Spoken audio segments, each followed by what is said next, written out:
Okay everyone, तो Netflix की एक बहुत ही एंटिसिपेटेड और लॉन्ग अवेटेड सीरीज़ आ रही है जिसके बारे में अपनी पिछली वीडियो में भी बात कर चुका हूँ एक में, जिसका नाम है द सैंडमैन। ये एक ग्राफिक नॉवल पर बेस्ड है और ये टेक्निकली कैरेक्टर डीसी का है। तो सैंडमैन के नाम से कंफ्यूज मत होना, मार्वल से इसका कोई लेना देना नहीं है। जैसा कि मैंने बताया, कैरेक्टर डीसी का है और इसके बारे में जो डिटेल्स हैं कि ये कौन है और इसका क्या काम है, ये मैं अपने पिछली वीडियो में सब कुछ बता चुका हूँ, तो तुम वो जाकर देख सकते हो। इस वीडियो में हाउएवर हम डिस्कस करने वाले हैं कि जो बाकी के अदर कैरेक्टर हैं सैंडमैन के अलावा, वो कौन हैं और उनका इस सीरीज़ में क्या काम है। तो ट्रेलर की शुरुआत में तुम यहाँ पे देखोगे तो ऑब्वियसली ये पहले सीन में ये तो सैंडमैन ही है, और दूसरे सीन में जो ये देख रहे हो तुम, एलियन जैसा बंदा है जिसके हाथ में एक पाउच है और चारों तरफ सैंड घूम रही है, ये भी सैंडमैन ही है। ये इसका ओरिजिनल कॉस्ट्यूम है। टेक्निकली कह सकते हो कि ये वो कॉस्ट्यूम है जो ये पहनकर पृथ्वी पर आया था, लेकिन उसके बाद फिर ये नॉर्मल ह्यूमन कपड़ों में आ गया। और इसकी जो बाकी कहानी है वो तुम शो में देख ही लेना। आगे के सीन में तुम देखोगे तो यहाँ पर कई सारे लोग खड़े हुए हैं और किसी तरह का रिचुअल कर रहे हैं। तो ये वो लोग हैं जो डेथ को कैप्चर करने के लिए रिचुअल कर रहे हैं, क्योंकि वेल अगर तुम डेथ को कैप्चर कर लो तो फिर तुम्हें सबसे पावरफुल बंदा होने से कौन रोक सकता है दुनिया में। लेकिन इनसे यहाँ पर थोड़ी गड़बड़ हो जाती है। ये डेथ की जगह ड्रीम को कैप्चर कर लेते हैं और फिर यही शुरुआत होती है इस पूरे शो की या फिर इस पूरी कहानी की। ना ये जो दो कैरेक्टर हैं आगे, इन दोनों को तुम देख सकते हो, ये दो लेडीज़, ये काफ़ी इंटरेस्टिंग है। तो पहली जो ये ओल्ड लेडी है इसका नाम है मैट हैटी, और इसके बारे में खास बात यह है कि ये मोर्टल है। इसने जो अपना हार्ट है वो डेथ से छुपा दिया और ये करीब 250 साल की है। और ये जो दूसरी लेडी है वाइट कपड़ों में, इसे तुम देखो तो इसका नाम है जोहाना कॉन्स्टेंटीन। और अगर तुम डीसी के फैन हो तो तुम टाइटल समझ गए होगे, ये बिल्कुल जॉन कॉन्स्टेंटीन की पूर्वज है। जॉन कॉन्स्टेंटीन डीसी का एक बहुत ही फेमस म्यूजिशियन है और मेरा पर्सनल फेवरेट भी है। जोहाना कॉन्स्टेंटीन जॉन कॉन्स्टेंटीन की पूर्वज है, लेकिन यहाँ पर हम इसे मॉडर्न कपड़ों में देख रहे हैं। तो ऐसा हो सकता है कि इस लेडी ने या तो दो रोल प्ले किए हैं या फिर ये खुद इमोर्टल है इस शो में। इसके आगे के सीन में दो गार्ड, यहाँ पर एक कांच का सा प्रिजन है जिसके अंदर ऑब्वियसली मोर्फियस यानी कि ड्रीम यानी कि सैंडमैन कैद है। तो ये दोनों गार्ड इसको मदद करेंगे निकलने में। ऑफकोर्स मर्जी से नहीं करेंगे, लेकिन ये हो जाएगा क्योंकि वेल सैंडमैन सैंडमैन है, उसे बाहर तो निकलना ही है। और अगर इस गार्ड लेडी की तरह तुम भी सोच रहे हो कि इसकी मुट्ठी में क्या है, तो इसकी मुट्ठी में वो रेत है जिससे ये लोगों को सपने दिखाता है। इसकी बहुत सारी पावर्स में से एक है और ये एक मेन पावर है, इसीलिए इसका नाम है सैंडमैन।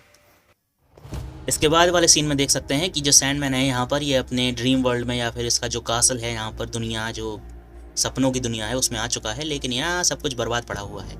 और यहाँ पर एक और कैरेक्टर इंट्रोड्यूस होता है जिसका नाम है लूशियन। ये सैंडमैन की लाइब्रेरी में लाइब्रेरियन है, क्योंकि सैंडमैन का बहुत बड़ा कासल है, उसमें एक लाइब्रेरी भी है, तो ये उसका लाइब्रेरियन है। अब ये चाहे छोटी सी बात लगे रियल वर्ल्ड में कि सपने नहीं आएंगे तो क्या होगा, लेकिन ये कॉमिकल वर्ल्ड है ग्राफिक नॉवल का, तो ड्रीम अगर एब्सेंस है तो सपनों की दुनिया तहस नहस हो रही है और उससे रियल दुनिया पर भी बहुत ज़्यादा असर पड़ रहा है। ये तुम शो में देख ही लोगे। आगे वाले सीन में तुम देखोगे तो यहाँ पर ये हरे भरे छोटे छोटे पेड़ों में जो ये लेडी घूम रही है, इसके गॉथिक लुक को देखकर लगता है कि ये डेथ है। डेथ यानी कि डेथ का फिजिकल पर्सोनिफिकेशन, और ये डेथ के रैल्म पे काबू करती है, मतलब लोगों का मरना जीना और ये सब चीज़ें इसी के बस में हैं। और क्योंकि ये सैंडमैन की बड़ी बहन है तो ऑब्वियसली बहुत ज़्यादा पावरफुल है। अगले सीन में जिस कैरेक्टर को तुम देख रहे हो, ये वाला, ये जो मिरर में निहार रहा है, ये है डिज़ायर। अब ये एक इंटरेस्टिंग कैरेक्टर है, पहला इसलिए क्योंकि वेल ये ड्रीम को पसंद नहीं करता, मतलब सैंडमैन को पसंद नहीं करता और उससे नफरत करता है। दूसरा ये कि इसका जेंडर जो है वो एम्बिग्यूअस है, मतलब कि तुम्हें जो पसंद है ये तुम्हें वैसा ही नज़र आएगा। अगर तुम्हें लड़के पसंद हैं तो ये डिज़ायर तुम्हें लड़के की तरह नज़र आएगा, अगर तुम्हें लड़कियां पसंद हैं तो ये तुम्हें लड़कियों की तरह नज़र आएगा, और अगर तुम्हारी कोई अजीब ही पसंद है तो तुम्हें ये वैसे ही भी पसंद आ सकता है। मतलब इसका जो फिजिकल अपीयरेंस है वो निर्भर करता है देखने वाले पर। आगे एक सीन में तुम देखोगे तो यहाँ पर एक आदमी अपनी मुट्ठी में ताक रहा है और उसकी मुट्ठी में एक रेड कलर का जेम है। तो ये जो आदमी है इसका नाम है जॉन डी, और ये डीसी कॉमिक बुक में एक विलन है और इसका विलन नेम है डॉक्टर डेस्टिनी, और उसकी पावर है ड्रीम्स पर कंट्रोल करना।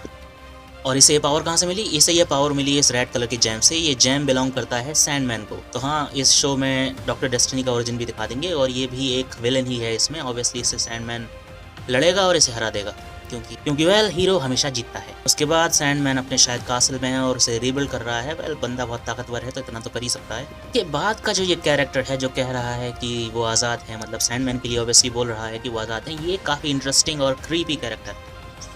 इसका नाम है कुरिंथियन और ये एक नाइटमेयर है, मतलब एक बुरा सपना है जिसको सैंडमैन ने ही बनाया था।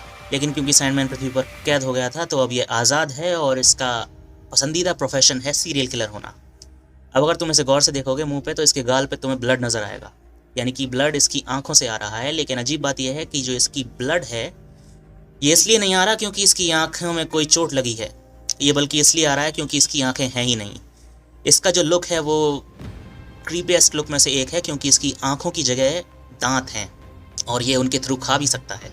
हाँ, ये एक बहुत ही क्रीपी कैरेक्टर है और मैं इसकी लाइव अडेप्टेशन देखने के लिए बहुत ही एक्साइटेड हूँ कि मतलब रियल लाइफ में ये कैसा लगेगा। आई होप इसका कैरेक्टर उम्मीदों पे खरा उतरे।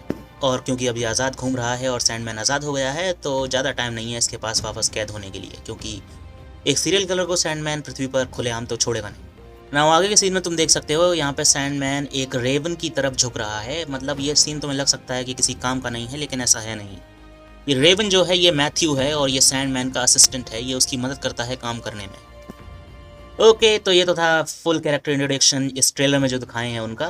आगे भी बहुत सारे कैरेक्टर्स हैं जो इसमें नहीं दिखाए गए हैं, वो तुम शो आ जाए तभी देखना तो बेहतर है। मैं उनके बारे में यहाँ पर डिस्कस नहीं करूँगा और मैं उम्मीद करता हूँ कि ये शो मेरी उम्मीदों पर खरा उतरेगा। एक सीज़न के बाद काश कि ये कैंसिल ना हो जाए और ये स्टोरी की रीढ़ ना मारें तो बहुत ज़्यादा बेहतर है, क्योंकि ये स्टोरी जो है ये बहुत ही ज़्यादा फैंटेसी रेल्म में है और एक फैंटेसी स्टोरी बनाना कोई आसान काम तो है नहीं। एनीवे, जो भी होगा देखा जाएगा। मैं तुमसे मिलूंगा अपने अगले वीडियो में। Till then take care and bye bye.